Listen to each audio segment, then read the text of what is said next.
Hello, ladies and gentlemen, welcome back to Fantasy Football and welcome to my video. In today's video, I'm going to be looking at my team, seeing how well they're performing for Game Week 30.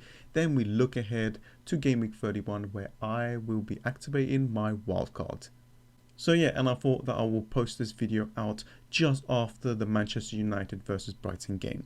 So as you can see though, the game hasn't updated yet, but do not worry, I've got live FPL to save the day.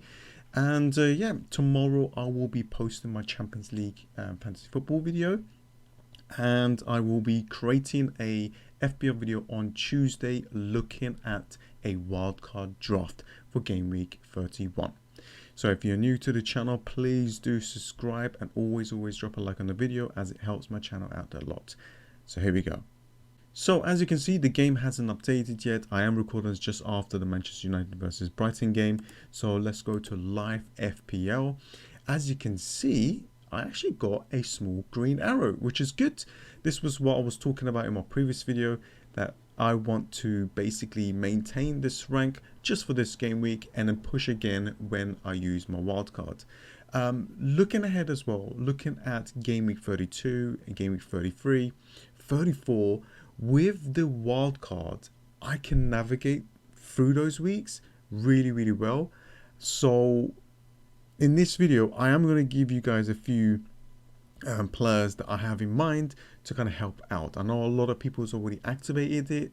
I haven't activated the wildcard yet, and I will be activating it after the Champions League games, because I want to basically predict the Manchester City lineup against Leeds. But anyways, I'll go and talk about that in a sec anyway. I think there's a lot of things to talk about anyway, but on Tuesday video I will be creating a guide, so watch out for that.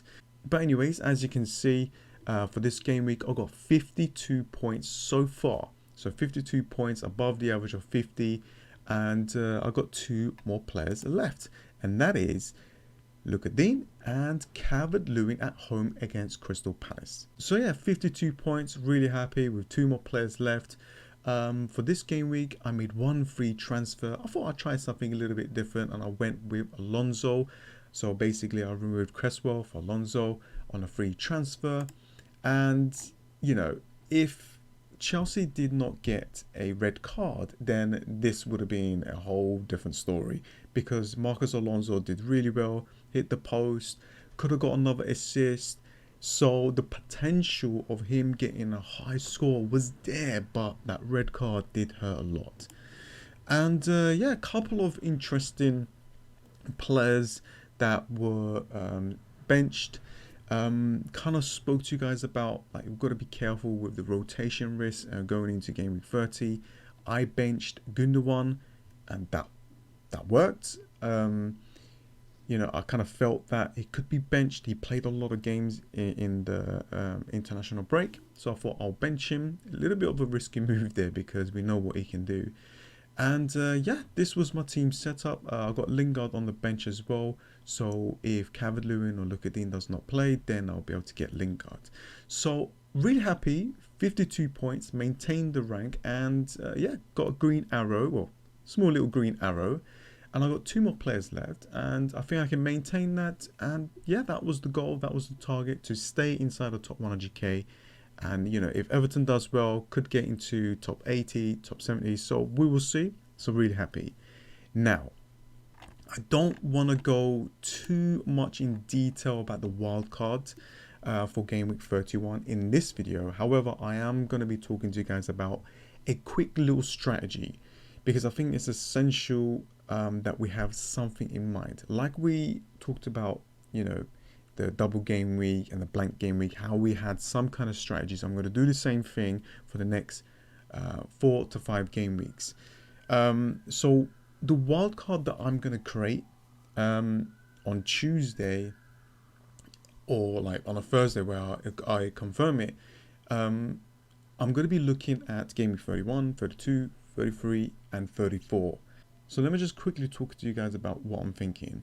So wildcard Game Week 31. However, before this game week, there are Champions League and Europa League games, and that is very important for us to see what happens, because that will help us to kind of predict the team lineup for these games, especially Manchester City, because a lot of us are looking at Manchester City assets, Liverpool as well, Chelsea. So, you know, this is very important information.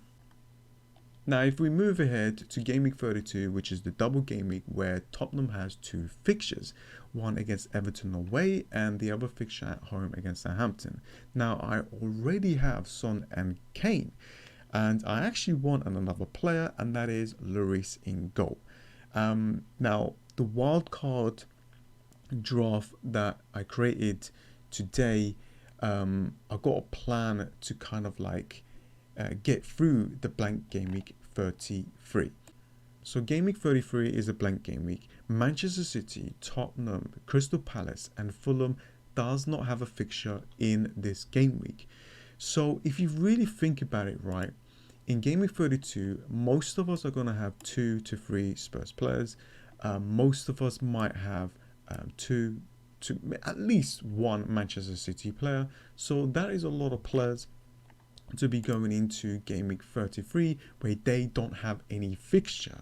So when I create my wildcard in game week 31, I want to have some bench players to kind of help me out to navigate through this blank game week 33. Then I will also be looking at game week 34, where there are talks about game week 35 being a double game week. So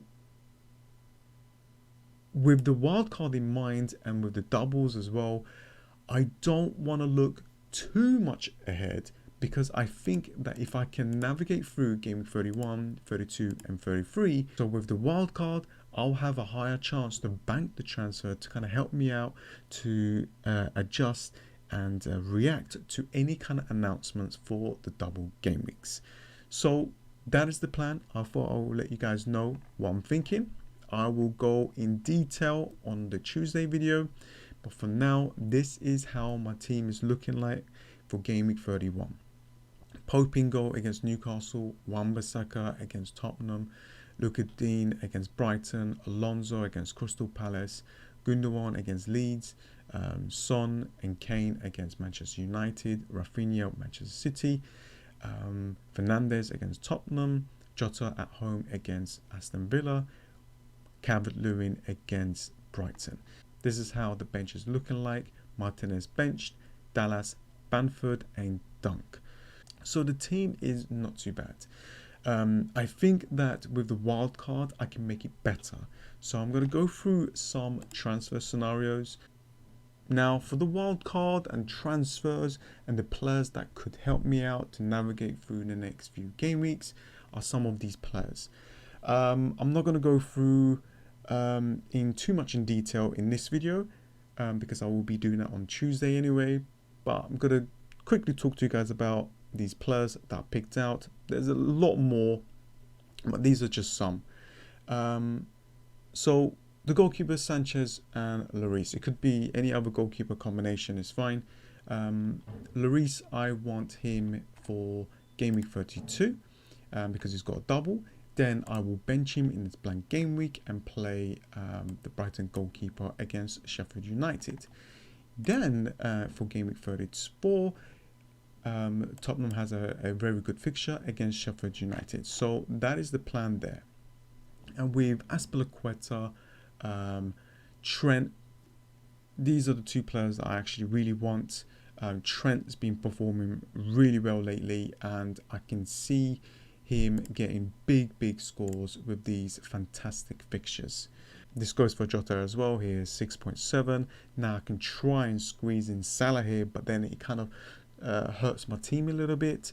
So I thought, okay, let me just have only Trent and Jota for now, just to see how my team is looking like.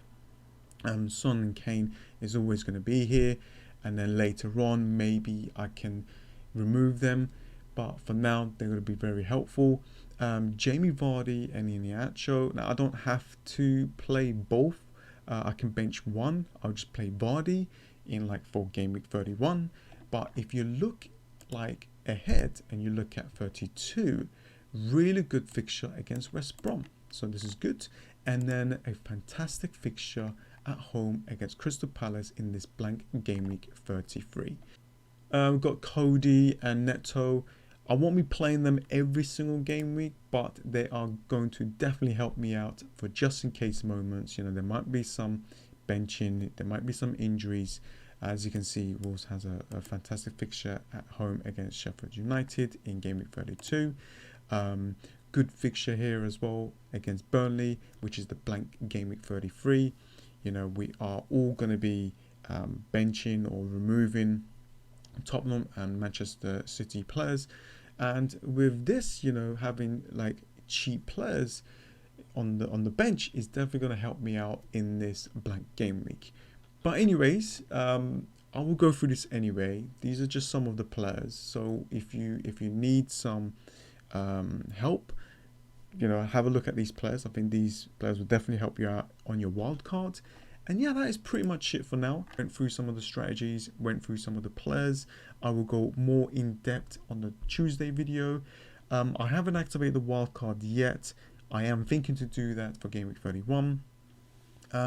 So if I see a lot of price rises going for the players that I actually want, I might just activate it anyway. It doesn't really matter for me, to be honest with you. I think that when I was creating the wildcard, there was a lot of players that was good enough and cheap enough to kind of help me out throughout the game weeks anyway, so I don't think it's a big problem. But anyways, do what you need to do for your team, do what's best for your team, and that is pretty much it. Thank you so much for joining, guys. I hope you guys enjoy this. Please give the video a like, and I'll see you guys next time. See ya.